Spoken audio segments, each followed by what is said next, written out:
আকবার, আল্লাহু আকবার, আল্লাহু আকবার। আমরা কি সৌভাগ্যবান না? পৃথিবীর প্রথম মানুষের জীবনী পালন করতেছি আমরা। Is it right or wrong? Right, 100% right. বুঝতে পারছেন সবাই? হজের অধিকাংশ সুন্নতগুলি বাবা আদম আলাইসাল্লাম, মা হাওয়া আলাইসাল্লাম এবং হযরত ইব্রাহিম আলাইসাল্লামের, আমাদের রাসূল পাক সাল্লাল্লাহু আলাইহি সাল্লামের কম। কারণ আমাদের রাসূল সাল্লাল্লাহু আলাইহি সাল্লাম ছিলেন তাদের দুইজনের খুবই প্রিয় সন্তান, তাই না? তো রাসূলুল্লাহ সাল্লাল্লাহু আলাইহি সাল্লাম শুধু বাবা ইব্রাহিম আলাইসাল্লাম এবং আদম আলাইসাল্লামের পদাঙ্ক অনুসরণ করেছেন, কিছু কিছু কাজ নতুন সংযোজন করেছেন, বাকি সবগুলি তাদের সুন্নাত। আল্লাহু আকবার। দেখেন মাশআরিল হারাম, মাসজিদ মুজদালিফা দেখছেন ডান পাশে? আচ্ছা, তো এখন এই মুজদালিফাতে এখন সব গাড়ি চলা পড়ছে না? এটা দেখানোর জন্য নেই।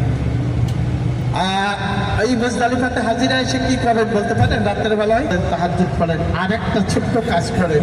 সবার কাছে একটা ছোট্ট ব্যাগ থাকে, এই ব্যাগের ভিতরে কিছু